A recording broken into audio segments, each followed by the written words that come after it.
Si recuerdan, habíamos estado hablando en la anterior clase de lo que es la fiebre de origen desconocido.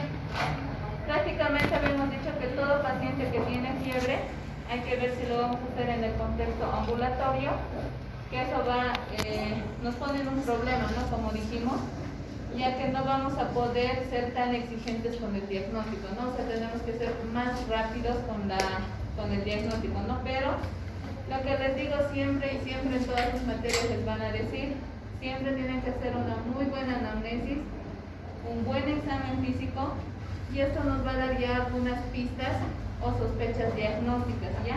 Donde nos van a poder permitir tomar decisiones sobre los estudios diagnósticos que vamos a solicitar y por ende el tratamiento que nosotros vamos a iniciar a ese paciente, ¿ya? Lo más difícil siempre es cuando la fiebre aparece sin síntomas, no es todo un reto que nosotros tenemos como médicos, y tenemos que ver siempre la localización o si se acompaña de algún síntoma inespecífico o algún malestar.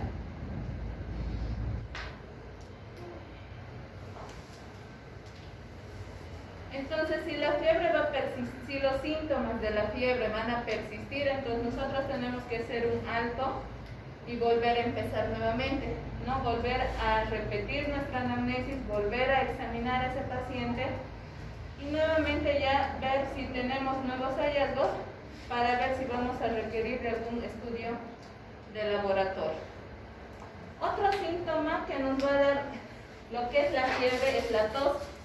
Esta tos generalmente tiene que ser menos de 3 semanas de duración y tenemos que centrarnos en detectar una enfermedad grave, ¿no? Generalmente aquellos pacientes que están con tos más de 2 semanas, bueno, a lo menos aquí en nuestro medio y en todos los países creo, lo primero es la tuberculosis, ¿no? Cuando un paciente viene con tos más de 2 semanas, entonces la tuberculosis es nuestra sospecha diagnóstica, ¿no? Y obviamente debemos evaluar buscando si hay una hiperreactividad de las vías respiratorias. Puede ser que este paciente tenga algún tipo de alergia, una rinitis, asma, que lo puede estar desencadenando esa tos. O por qué no pensar en un reflujo gastroesofágico, ¿no? Si hemos descartado ya toda la parte respiratoria, pues tal vez nos estamos ante un reflujo o alguna otra enfermedad, que eso también lo vamos a ir viendo. La piel, generalmente ustedes saben que nuestra piel tiene una flora microbiana múltiple, variada, ¿no? Y generalmente acompaña la piel de las partes blandas. La mayoría de las infecciones van a estar dados por los estreptococos, ¿no? La mayoría, como ustedes se han debido dar cuenta, el estreptococo piógenes, como algunas enfermedades como el impétigo, la varicela y otras cosas que nos van a causar algunas alteraciones a nivel de la piel. Y en muy pequeña cantidad está lo que es el estafilococo aureus, ¿no? Pero generalmente tenemos que ver siempre la epidemiología, como les he dicho, ¿no? Por ahí este paciente se ha bañado en un agua dulce, donde generalmente el saprófito que vamos a encontrar es la aeromona, ¿no? Que es el patógeno más frecuente que se encuentra en las aguas dulces, ¿no? Pero también hay que ver si esa piel si no está acompañada de algún síntoma, ¿no? Como la celulitis, como vemos que la piel se vuelve roja, caliente, ya está lo que es la tetralogía de Fallot, ¿no? A nivel gastrointestinal, pues hay que ver si no hemos consumido alguna toxina. Sobre todo, hay que ver el antecedente epidemiológico, el almacenamiento inapropiado de los alimentos. A veces las señoras que venden en la calle o en los mismos restaurantes que no son de baja calidad, se podría decir, a veces lo dejan, la comida que debería estar refrigerada, lo dejan al ambiente, lo hacen solear, o sobre todo esto es más frecuente en las personas que viajan al extranjero, ¿no? Por el contacto tal vez con una persona que han compartido algún utensilio y demás, han compartido, pues y ahí se han contagiado, ¿no? A nivel genitourinario, pues vamos a ver que esto es bien frecuente en nuestro medio, sobre todo en pacientes diabéticos, en las mujeres, eso lo vamos a ver más adelante. Siempre va a haber, cuando hay fiebre, dolor en lo que son los flancos, el paciente puede estar acompañado de náuseas y esto puede requerir un ingreso hospitalario, ¿no? Porque ya cuando hay fiebre, dolor, malestar general y demás, pues tenemos que pensar que la infección urinaria no es en la parte baja, ¿no? Sino ya es en la parte alta. Y generalmente, como hemos dicho, ¿no? Si la fiebre persiste, es persistente, es crónica, tenemos que desempeñar un papel, sobre todo de hacer una investigación más detallada. ¿Con qué objetivo? Con el objetivo de identificar a la enfermedad de un modo más exacto, de un modo más certero, que esto nos va a permitir actuar y ver ante qué huésped y qué factores epidemiológicos nos vamos a encontrar. La exploración tiene que ser amplia, sobre todo en un paciente febril, agudo sobre todo. Tenemos que ver los síntomas y signos locales, no podemos dejar ir a ese paciente, independientemente sea la edad, pediátrico y adultos mayores, siempre tenemos que investigar porque son nuestros dos extremos de la vida en los cuales se van a descompensar más fácilmente, ¿no? Pero obviamente eso no significa que a las personas que estamos entre los 18 y los 50, 59 años los vamos a descuidar, no, sino también a ellos también tenemos que estudiarlos. Por eso es que el paciente siempre acostúmbrense en sus prácticas igual, siempre revisen al paciente de la cabeza a los pies. Uno nunca sabe qué sorpresas se puede encontrar. Y de acuerdo a lo que vamos a revisar, pues vamos a pedir los laboratorios. Entonces no se olviden hacer muy hincapié en lo que es la historia clínica. Una muy buena anamnesis, un muy buen examen físico les va a llevar a un buen diagnóstico, a que ustedes puedan optar por un tratamiento adecuado y ese paciente pues al final les va a agradecer.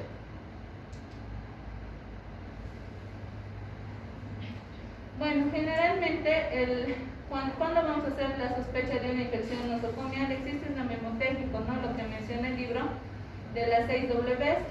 Hay que ver el viento, que es como WIN, que va a ser la aparición en las primeras 24 horas, ¿no? ¿Esto qué quiere decir? Que puede aparecer después de una cirugía o que va a estar relacionado con algún anestésico o un traumatismo quirúrgico. Lo que es water, con el agua, que va a estar relacionado a las infecciones urinarias. Generalmente a todos los pacientes operados les ponen sondas, ¿no? Para controlar la diuresis o porque el paciente está con el abdomen abierto, entonces no puede caminar, entonces hay que colocarle sonda Foley, ¿no? Y eso implica toda sonda, por más séptica que se lo aplica, por más de que te laves las manos, te pongas guantes estériles y todo lo que tú quieras, la sonda Foley siempre es un medio de infección, ¿no? Otro tenemos WOUND, que es la infección de la herida, y esto se produce generalmente entre el 5º al 7º día postoperatorio. Si ese paciente durante los primeros días ha ido bien y aparece la fiebre en el 5º al 7º día, pues hay que pensar que algo está pasando, ¿no? Tal vez se ha infectado la herida o hay una dehiscencia de alguna anastomosis intraoperatoria, ¿no? Si es que han hecho una resección de colon y ese paciente se ha dehiscentado la sutura que ha hecho, a lo mejor pues empieza a hacer fiebre y hay que ver eso. Otro es walk, paseo. Esto hace referencia a la parte pulmonar, ¿no? A la embolia pulmonar. Generalmente en estos pacientes que han sido operados de caderas o de los miembros inferiores, que tienen que estar imposibilitados de caminar, pueden producir el riesgo de un tromboembolismo pulmonar, ¿no? Y la clínica del tromboembolismo pulmonar es de un inicio súbito, o sea que ahorita está bien el paciente y a la hora se empieza a desaturar, tú lo ves taquipneico, lo ves taquicárdico, lo ves diaforético, ya son signos de un tromboembolismo pulmonar. Hay que pedir una angiotomografía de tórax, donde vamos a ver que un coágulo está obstruyendo la parte de los vasos sanguíneos a nivel pulmonar, ¿no? Y eso hay que entrar evidentemente. Hay que ver si ese paciente es candidato a una trombólisis, que hay que dar algún fibrinolítico si es que no hay ningún factor de riesgo, o tiene que ser sometido a un cateterismo, ¿no? Donde vamos a proceder a retirar lo que es el coágulo.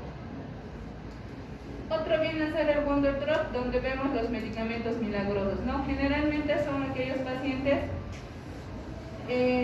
que después de 7 a 10 días de la utilización de los fármacos, estos pacientes empiezan a tener fiebre, ¿no? Y generalmente es lo que la mayoría de nosotros hacemos y la población también, empezamos a consumir, empezamos con un resfriado y directamente empezamos con la toma de antibióticos, ¿no? Y sin embargo, pues estábamos ante un cuadro viral y que después que hemos empezado a tomar antibiótico, pues ya se volvió de tipo bacteriano, ¿no? Y es ver que este paciente no tenga alergia al medicamento que ha tomado, ¿no? Y por último es el what we did, lo que hicimos. O sea, ¿esto qué significa? Tenemos que estar alerta a la posibilidad de una infección iatrogénica, ¿no? Sobre todo en aquellos pacientes que tienen una vía central y que esa punta del catéter tal vez ya ha sido colonizada por algún germen, como por ejemplo los estreptococos que causan las endocarditis, entonces eso también nos va a producir. Entonces, si se dan cuenta, todo gira a nivel de los sistemas, piel y tejidos y partes blandas, lo que es gastrointestinal, genitourinario, respiratorio, ¿ya? Y la parte quirúrgica obviamente no hay que descuidar. Entonces, es probable que nos hacemos esta pregunta, ¿no? ¿Es probable que la infección sea infecciosa o que se relacione con otros procesos? Pues sí, la respuesta es que sí, la mayoría de las, si tenemos fiebre, pues nosotros ahí tenemos que empezar a investigar, tenemos que decir, ¿esto es algo viral? ¿Es algo bacteriano? ¿Y por qué no decirlo? ¿Es algo colágeno vascular, o sea, alguna enfermedad autoinmune, alguna enfermedad reumatológica? Que esto está incrementando la resistencia a los antimicrobianos. Alguien tiene fiebre, inmediatamente amoxicilina, paracetamol y qué sé yo. Y las mamás lo propio, ¿no? Les empiezan a dar a los niños, ¿no? Tienen fiebre, amoxicilina, lo que encuentran en la casa, ¿no? Y obviamente, pues, esto hay que valorar rápido, ¿no? Si la enfermedad es grave, si esta enfermedad va a causar posiblemente tal vez un daño orgánico significativo, ¿no? Que estamos hablando de una falla orgánica múltiple o que incluso nos puede llevar hacia la muerte. Entonces, siempre cuando hay fiebre, no inicien a ciegas un tratamiento, un antibiótico, ¿no? Primero, investigar la causa, ¿no? Y si pues está justificada la fiebre, vemos que es algo bacteriano o es algo viral, y el tratamiento podemos dar de forma sintomática, incluyendo la administración de los antipiréticos, pues los vamos a dar, ¿ya? Bueno, también hay que ver qué vamos a hacer cuando el paciente tiene una infección entérica. Las infecciones entéricas generalmente ocupan el segundo lugar a nivel mundial de todas las infecciones y de las causas de fiebre. Generalmente son hiperendémicas en quienes, en aquellos lactantes malnutridos, en países tropicales en vías de desarrollo y que tienen una tasa de mortalidad elevada, ¿ya? Y es más frecuente esto cuando ya los niños empiezan ya generalmente a su año de vida, ya las mamás por el problema de que la mamá tiene que trabajar y demás y no tiene con quién dejar al niño, los llevan a las guarderías, ¿no?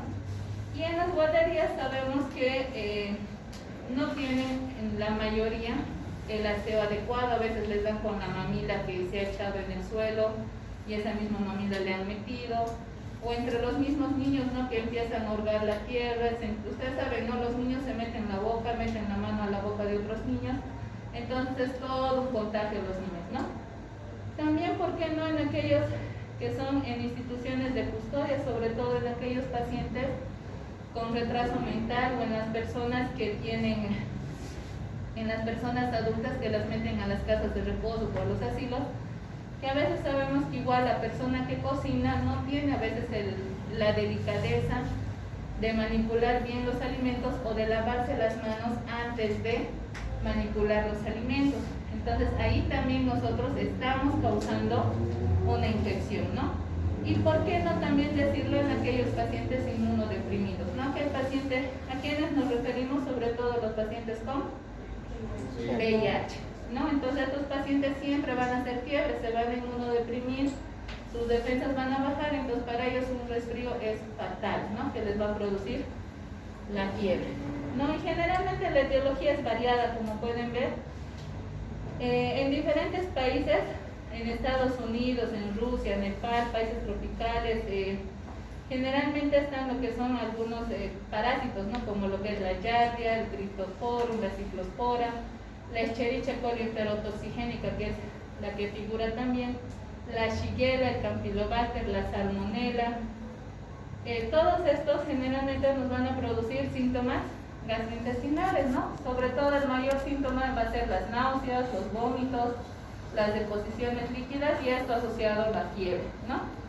Cuando hay asociación de brotes, generalmente hay un periodo de incubación, ¿no? Donde generalmente entre 0 a 3 días o hasta 5 días ya el germen se incuba, entra al organismo, se desarrolla, se multiplica y causa la infección, ¿no? Y aquí nosotros tenemos que ver generalmente en aquellos pacientes que están utilizando antibiótico. ¿Quiénes son aquellos que usan antibiótico profilácticamente? Son aquellas personas que van a estar con sonda Foley de forma permanente, ¿no? En aquellas personas que tienen tal vez alguna discapacidad o que tienen la próstata muy grande, un crecimiento prostático, pero que ya por la edad o porque tiene algún factor de riesgo, pues no lo van a operar. Entonces ese paciente pues a la fuerza tiene que estar con sonda, ¿no? Y para eso pues se utiliza medicamentos de forma profiláctica. O en aquellas personas con cáncer, ¿no? Que van a hacer quimioterapia, que también utilizan los antibióticos profilácticamente, y los que utilizan los inhibidores de la bomba de protones. Estos pueden ser un caldo de cultivo para el Clostridium difficile, ¿no? Cuando hay en contacto en las guarderías, lo mismo, los mismos gérmenes, y encabeza lo que es la Giardia, la Shigella, dentro de los más frecuentes. En aquellas personas que son homosexuales, ¿no? Sobre todo ya no va a ser tanto la Giardia ni la Escherichia coli, ¿no? Sino ya vamos a ver gérmenes de transmisión sexual, como es la Neisseria gonorrhea, la Chlamydia trachomatis, el herpes simple, el Treponema pallidum, ¿no? Las personas inmunodeprimidas siempre hay que pensar en los bichos más raros, ¿no? El Cryptosporidium, la Cyclospora, la Isospora. Esos generalmente en todos los pacientes que se les ha detectado inicialmente lo que es el VIH, antes de comenzar el tratamiento siempre se les pide estos tres, ¿no? Para ver si es que están con alguno de estos gérmenes, pues para iniciar también tratamiento, ¿no? Y cuando hay el viaje del crucero, generalmente hay que pensar en el novovirus, ¿no? Que también hay que tratar. Y generalmente lo agrupan en síndromes, ¿no? Generalmente cuando la fiebre es continua, lo van a llamar como una fiebre entérica. ¿En quiénes vamos a sospechar? En la Salmonella typhi, que es el que encabeza, el Campylobacter, la Shigella y la Yersinia, ¿no? Y generalmente cuando tenemos una fiebre entérica y aislamos, ¿qué es lo que nosotros tenemos que pedir siempre? Es un coprocultivo y homocultivo. ¿Por qué? Porque la Salmonella typhi, en la actualidad, si ustedes recuerdan, y en los libros, algunos libros también lo mencionan, que un estudio entre ellos es la reacción de Vidal. Actualmente por la reacción de Vidal se hace positivo entre los 7 a los 10 días, ¿no? Entonces, se ha visto que las formas de detectar a la Salmonella typhi, ya sea una typhi A o una typhi B o paratyphi, lo vamos a encontrar en el hemocultivo o inclusive en el cultivo de líquido cefalorraquídeo, ¿no? Y esto pues vamos a ver que tenemos que usar antibióticos, ¿no? Si estamos sospechando de una Salmonella pues, o de una Shigella, pues prácticamente vamos a iniciar antibióticos de forma empírica, ¿no? Hasta confirmar que máximo tenemos 48 horas o 72 si ustedes quieren para llegar al diagnóstico certero. Cuando es una diarrea acuosa, hay que pensar en el Vibrio cholerae, en la Escherichia coli enterotoxigénica, la Shigella y la Salmonella también están en este grupo. Y para esto pues hay que hacer una terapia hidroelectrolítica, ¿no? ¿Esto qué quiere decir? Si se han dado cuenta, generalmente en los niños, cuando ha habido la pandemia de lo que es el cólera que ha sido causado por el Vibrio cholerae, ¿qué es lo que pasaba? Estas personas tenían bastantes deposiciones líquidas de forma abundante. Y ustedes saben que en estos pacientes, inclusive cuando a nosotros nos da diarrea, ¿qué es lo que hacemos? Por la diarrea perdemos líquido, perdemos electrolitos, entonces tenemos nosotros que reponer. La parte hídrica es muy importante. En los niños no hay que esperar, tal vez en el niño hay que ver si es para un plan A, para un plan B o para un plan C. El adulto como que se puede, todavía si puede tolerar la vía oral y demás, puedes intentar. Pero si bien el paciente te dice que está vomita, no tolera ni una gota de agua, pues tendrás que internarlo, ¿no? Y el adulto pues no tienes de otra que también internarlo, ¿no? Porque los dos extremos siempre son peligrosos. Cuando son vómitos recurrentes, ¿en quiénes vamos a pensar? Sobre todo en lo que es el rotavirus, ¿no? Generalmente son los niños. El estafilococo aureus, el bacillus cereus, que también nos van a dar vómitos frecuentes, ¿no? Y para esto hay que hacer la incubación según la etiología, ¿no? Si estamos sospechando de un rotavirus, pues ¿qué vamos a pedir? Un coprocultivo, ¿verdad? O un coproparasitológico que nos detecte el rotavirus. Si es una diarrea de tipo sanguinoliento, el primero que tenemos que pensar es en una shigella, en una salmonela o una entamoeba histolítica. Para esto nosotros vamos a pedir un coprocultivo y un parasitológico, ¿no? Que es lo que nos va a dar el origen de este germen y nosotros ya podamos tratar. Pero si es una diarrea persistente hay que pensar en giardias y protozoarias. Generalmente giardia y entamoeba histolítica siempre van juntitas, ¿no? Y para esto es lo mismo, coprocultivo y parasitológico, ¿no? Ahora, ¿qué pasa si en el laboratorio nos dicen que hay las pruebas de los leucocitos fecales han sido positivos? Pues tenemos que ver que estamos en un caso moderado a grave. ¿Y cuál es la importancia de esto? Que nos va a indicar que hay una infección colónica que va a estar difusa, que puede ser secundario a la shigella, a la salmonella o al campylobacter, ¿no? Si nos vamos a encontrar con una lactoferrina fecal, vamos a ver que va a estar una diarrea asociada a una asistencia sanitaria.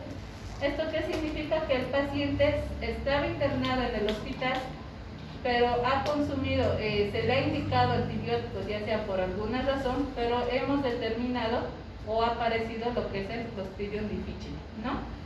Y para esto pues hay que hacer la prueba más sensible, que son de los leucocitos fecales, que esto nos va a determinar el grado de la inflamación y sobre todo hay que demostrar al Escherichia coli o al Clostridium difficile, ¿no? Y una vez que los demostremos, pues ya cambiaremos nuestra cobertura antibiótica y ya daremos una cobertura para erradicar sobre todo este germen que es el Clostridium difficile. Si estamos sospechando del Clostridium difficile, pues pediremos las toxinas A y B, ¿no? Que es lo que nos va a dar la certeza de que este germen está.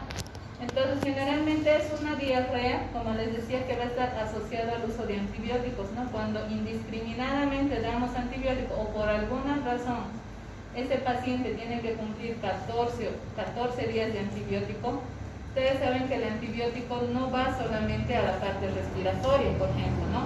Actúa a nivel sistémico, o sea, en todo nuestro cuerpo y va a matar todo lo que es nuestra flora normal.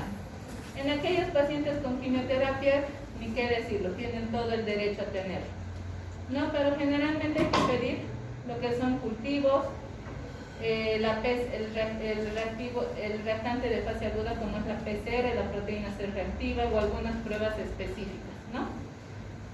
Si estamos sospechando de que nos va a dar en el coprocultivo, va a salir positivo la shigella, la salmonella o el campylobacter, es porque hay una diarrea moderada grave y las heces son positivas para marcadores inflamatorios.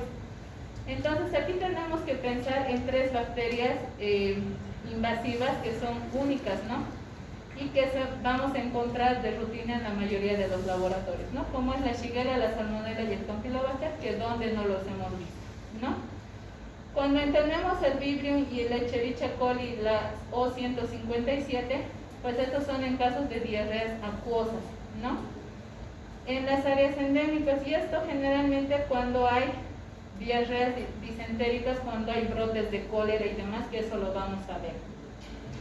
¿Para qué nos va a servir el parasitológico? Pues para aquellas personas que tienen diarrea persistente después de un viaje, ¿no? Tal vez hemos viajado a un país tropical o a algún país endémico. Por ejemplo, aquí en Bolivia la mayoría de los extranjeros ¿de qué se enferman? De amebas, se enferman de salmonela, ¿verdad? Entonces hay que ver, ¿no? Si hemos viajado, por decirles, aquí a Cochabamba han venido, pues y han comido en la cancha o en un lugar desconocido, pues nada raro se van a llevar una amebita o van a enfermar una fiebre tifoidea, ¿no? Y lo mismo sucede en otros países que ustedes saben, ¿no? Tal vez en Brasil hay alguna enfermedad que nos va a causar diarrea persistente en los extranjeros, ¿no? Y es la importancia de realizar una evaluación microscópica, ¿no? Entonces para eso el parasitólogo. Y este otro que también es importante, ¿no? La endoscopia digestiva alta y baja. Generalmente cuando ya estos pacientes tienen mucha diarrea y demás, hemos pedido un coproparasitológico, coprocultivo y demás, y no estamos dando con el diagnóstico. Generalmente esto pedimos cuando no tenemos diagnóstico, ¿no? Tal vez estamos ante una enfermedad de Crohn o ante o el PUSI, por ejemplo, también. Entonces eso nos va a decir, ¿no?, que estamos ante estas cosas, ¿no?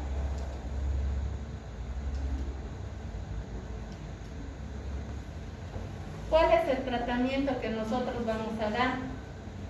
Generalmente, como ya saben, la primera terapéutica cuando hay cuadros gastrointestinales, tenemos que hacer la terapia hidroelectrolítica de forma oral, ¿no? Generalmente, como les decía, en los dos extremos de la vida, lactantes y adultos mayores, ¿no? Esas son nuestras prioridades. Y generalmente, si toleran, pues se les dará sopitas, se les dará refrescos, tal vez un poquito salado. Si tolera y le agrada el sabor, pues hay que ver las sales de hidratación oral, porque no sé si alguna vez han probado, son realmente feos las sales de hidratación oral, ¿no? Independientemente si son saborizadas o no saborizadas, son horribles. Entonces, si toleramos la vía oral, tanto nuestros niños o nuestros adultos mayores, pues continuamos así, ¿no? Pero si no, ya saben, ¿no? El niño generalmente hay que ir por el plan A. Si no tolera el plan A, se pasa a un plan B. Si no tolera el plan B, pues plan C, que es internación. La dieta es muy importante, ¿no? Generalmente en todas aquellas formas de diarrea, pues hay que ver que toda nuestra flora se ha barrido, entonces tenemos que recuperarla, ¿no? Y generalmente se les da lo que son las sopas, los caldos, verduras al vapor, carnes hervidas. Aquí el paciente tiene que comer todo hervido, no le vamos a dar, si está con una entamueva histolítica, una amebiasis, no le vamos a dar que vaya a seguir comiendo lechugas, ¿verdad? Entonces ya nuestra alimentación tiene que ser todo cocido hasta que pase el periodo de la enfermedad. Después tenemos una terapia inespecífica. ¿Esto qué quiere decir? Que vemos que hay un control transitorio de la diarrea, sobre todo en los niños y adultos y en los adultos, pero no tenemos que hay una prueba de diarrea grave. Entonces, ¿qué es lo que vamos a hacer? Generalmente para tratar esas molestias, porque sabemos que a veces tenemos las deposiciones líquidas, vamos al hospital, pedimos una muestra, pero milagrosamente se cortó la diarrea. Vuelven a su casa